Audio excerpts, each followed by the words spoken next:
नियत, नैतिकता, निष्ठा, सत्यता, मानवता, शौर्य, ध्येय, ये शब्द एक व्यक्ति के साथ जुड़ते हैं और वह व्यक्ति है जानता राजा। बड़े बड़े बादशाहों का जिन्होंने बजाया बैंड बाजा, जिनके नाम से विश्व में क्रांति का शोर है गूंजा, वो हम सब के प्यारे शिवराजा।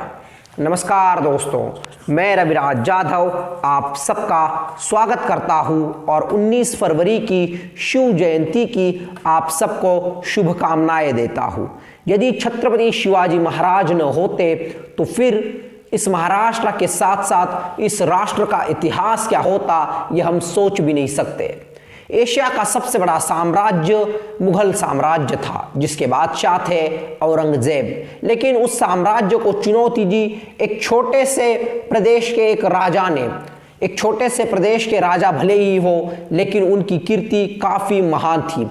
चंद लोगों के साथ उन्होंने बड़े बड़े बादशाहों को अपने दिमाग के जरिए, अपने बुद्धि के जरिए नाच नचाया और इसी वजह से मुझे लगता है कि जितनी शक्ति उनमें थी उससे भी ज़्यादा युक्ति उनमें थी, ये हमें मानना होगा। तो शिवाजी महाराज जी के व्यक्तिगत जीवन के बारे में भी काफ़ी ज़्यादा प्रश्न पूछे जाते हैं।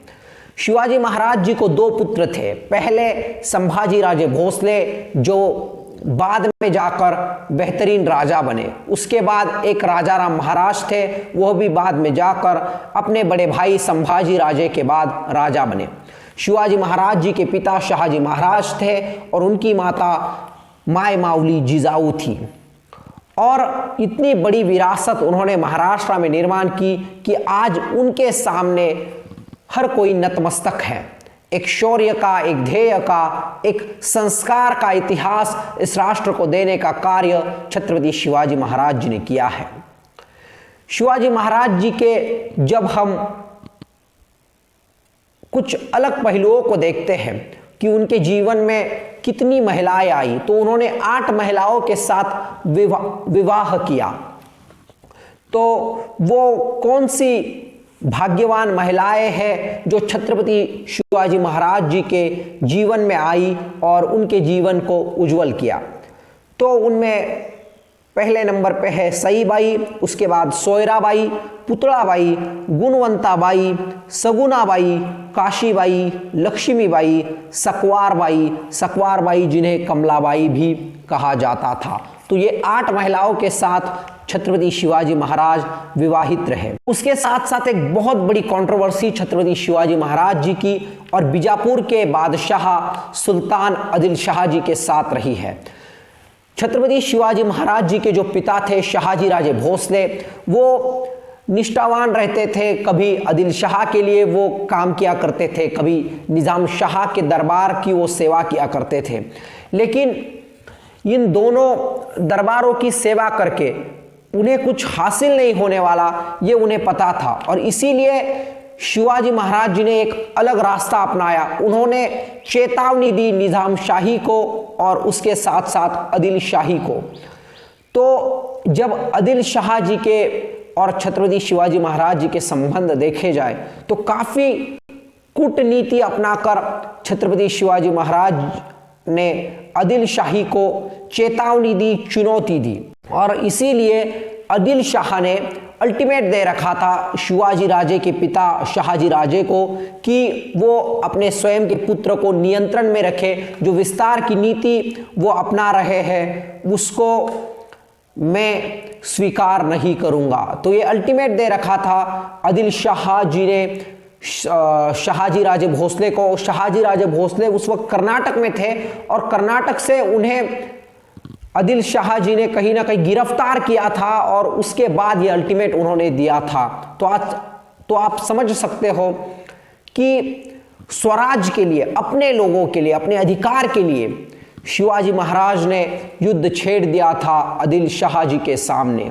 आदिल शाह द्वारा शहाजी राजे को अल्टीमेट मिलने के बाद शिवाजी राजे को कुछ देर के लिए, कुछ समय के लिए खामोश रहना पड़ा। लेकिन उन्होंने एक कूटनीतिक चाल चली। उनकी नज़र गई दक्षिण पश्चिम की ओर, जहाँ के शासक हुआ करते थे चंद्रराव मौर्य, और उस राज्य का नाम था जावली और शिवाजी महाराज जी से ही चंद्रराव मौर्य ने जहागीरदारी छीनी थी। लेकिन शिवाजी महाराज ने उसके बाद एक प्रस्ताव भेजा, उस प्रस्ताव को चंद्रराव मौर्य ने ठुकराया और इसीलिए शिवाजी महाराज ने युद्ध छेड़ दिया चंद्रराव मौर्य जी के खिलाफ और इस युद्ध में शिवाजी महाराज जी की जीत हुई। लेकिन कुछ स्थानिक लोगों ने छत्रपति शिवाजी महाराज जी को चुनौती दी, लेकिन उस चुनौती को भी समाप्त कर छत्रपति शिवाजी महाराज की जय जयकार हुई और फिर जावली राज्य से उन्हें एक ऐसे सैनिक मिले जिनका नाम था बाजी प्रभु देशपांडे। तो हम सब जानते हैं उन्होंने किस प्रकार की वीरता दिखाई थी बाद में स्वराज्य के लिए। तो एक बेहतरीन सैनिक बाजी प्रभु देशपांडे उन्हें मिले। मुगल वर्सेस छत्रपति शिवाजी महाराज, ये तो एक बहुत बड़ा इतिहास है, इसके बिना तो छत्रपति शिवाजी महाराज जी का इतिहास पूरी तरीके से अधूरा रह जाएगा। औरंगजेब को एक लालसा थी, वो अपने साम्राज्य को काफी ज्यादा तौर पर विस्तारित करने की सोच रखे हुए थे, लेकिन इस विस्तार के नीति में उनके सामने चुनौती थी बुद्धिजीवी और काफी तरबेज छत्रपति शिवाजी महाराज की। और इसी वजह से शिवाजी महाराज वर्सेस मुगल एक लड़ाई, एक सोच की लड़ाई हो, विस्तार की लड़ाई हो, खुद को बड़ा साबित करने की लड़ाई हो, ये शुरू हो गई। और इसी वजह से एक न्योता जयसिंह महाराज जो कि राजपूत थे, उनके जरिए भेजने की कोशिश की औरंगजेब ने और राजा जयसिंह जी पर विश्वास रखकर छत्रपति शिवाजी महाराज औरंगजेब जी से मिलने गए। जब शिवाजी महाराज औरंगजेब के दरबार में पधारे, उस वक्त शिवाजी महाराज जी को अपमानित करने का कार्य औरंगजेब ने किया, लेकिन उस अपमान का क्रोध शिवाजी महाराज जी के मन में था।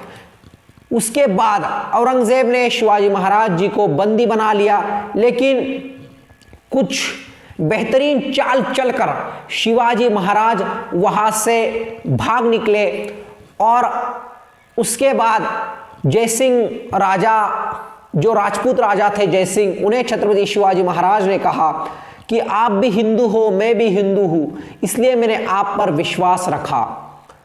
तो शिवाजी महाराज जात पात धर्म की राजनीति नहीं किया करते थे, लेकिन हमारा धर्म का तत्व क्या सिखाता है, यह याद जयसिंह राजा को छत्रपति शिवाजी महाराज ने दिलाई। एक सेकुलर राजा थे, महिलाओं का काफी सम्मान किया करते थे छत्रपति शिवाजी महाराज। और एक अहम किस्सा जिसका शोर पूरे विश्व में गूंजता है, जिस प्रकार से छत्रपति शिवाजी महाराज ने अब्दुल्ला भत्तारी का खात्मा किया, उनकी तारीफ पूरे विश्व ने की। आपने सोचा होगा ये अब्दुल्ला भत्तारी कौन है, तो ये अब्दुल्ला भत्तारी कोई और नहीं है, तो ये अफजल खान है। अफजल खान, आदिल शाही की ओर से अफजल खान को भेजा गया था ताकि वो छत्रपति शिवाजी महाराज को खत्म कर सके, लेकिन शिवाजी महाराज ने चाल चलकर अफजल खान को प्रतापगढ़ पर बुलाया और प्रतापगढ़ पर जैसे ही अफजल खान आए, वैसे संदेह उनके मन में भी था, लेकिन अहंकार में डूबे लगा कि मैं छत्रपति शिवाजी महाराज का खात्मा कर दूंगा। लेकिन उनकी चाल, उनकी सोच उन पर ही भारी पड़ी। छत्रपति शिवाजी महाराज ने अफजल खान का खात्मा कर दिया। ये वही अफजल खान था जिसने हिंदुओं के मंदिरों को नेस्तनाबूद किया था। मैं जात पात की बात नहीं कर रहा हूँ, लेकिन फैक्ट बता रहा हूँ।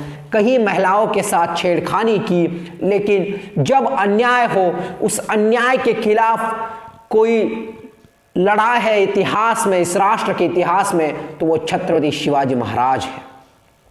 और इसीलिए उनका इतिहास एक बुलंद इतिहास है। तो जिस प्रकार से नॉर्थ हो, साउथ हो, ईस्ट हो, वेस्ट हो, हर एक दिशा से छत्रपति शिवाजी महाराज जी के सामने चुनौती थी, लेकिन हर एक चुनौती का उन्होंने डटकर सामना किया। वो लड़ते रहे, संघर्ष करते रहे और उन्होंने एक नवक्रांति इस महाराष्ट्र में ही नहीं तो पूरे राष्ट्र में निर्माण। तो अब बात करते हैं शिवाजी महाराज जी के राज्याभिषेक की। शिवाजी महाराज, छत्रपति शिवाजी महाराज कैसे बने, यानी वो छत्रपति कैसे बने, इसकी। तो शिवाजी महाराज जी का जब राज्याभिषेक का समय आया, उस वक्त मुगलों ने ब्राह्मणों को धमकी दे दी यदि आप छत्रपति शिवाजी महाराज का राज्याभिषेक करोगे तो आपको मृत्यु दंड दिया जाएगा, यानी आपको समाप्त कर दिया जाएगा।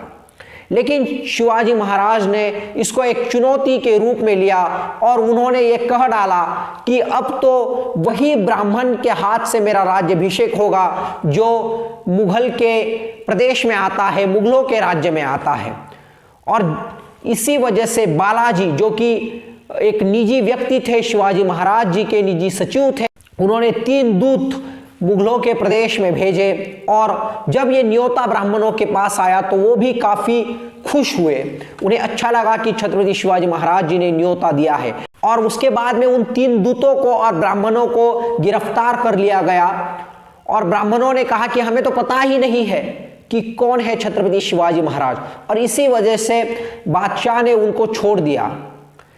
और छत्रपति शिवाजी महाराज ने अपना पहला राज्याभिषेक जो है वो 6 जून 1674 को किया। लेकिन 12 दिनों के बाद उनकी माताश्री की मृत्यु हो गई। वो सिर्फ उनकी ही माता नहीं थी, तो वो पूरे स्वराज्य की माता थी। और इसीलिए उनका दूसरा राज्याभिषेक जो है वो 24 सितंबर 1674 को हुआ, यानी 24 सितंबर को दूसरा राज्याभिषेक उनका किया गया। तो ये एक काफी बेहतरीन किस्सा है शिवाजी महाराज जी के इतिहास का।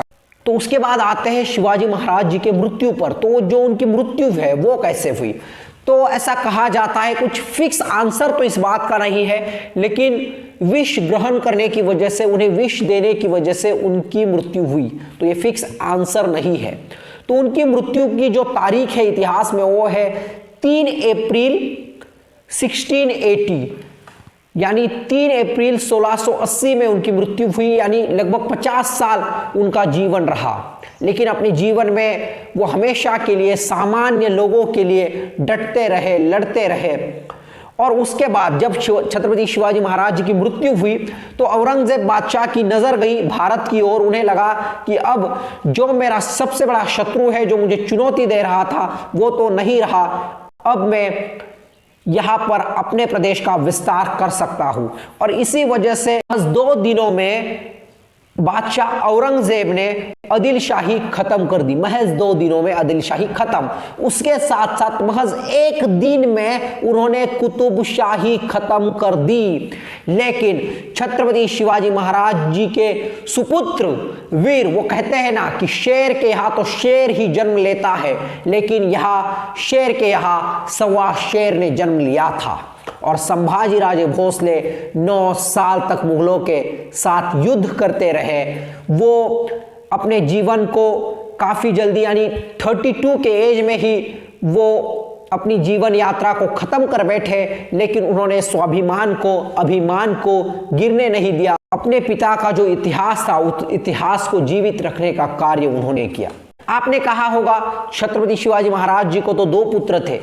तो दूसरे थे राजा राम महाराज।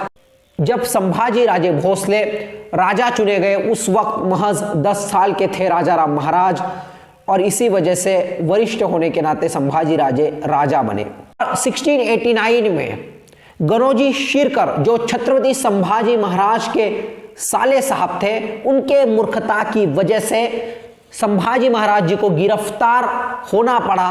और उसके बाद उन्हें उनके साथ काफी छल हुआ और उनको मृत्यु दंड हासिल हुआ बादशाह औरंगजेब की ओर से। इतिहास में काला दिन है संभाजी महाराज का गुजर जाना। मानवतावादी लोगों के लिए काफी शौर्यवान और हिम्मतवान राजा थे संभाजी महाराज।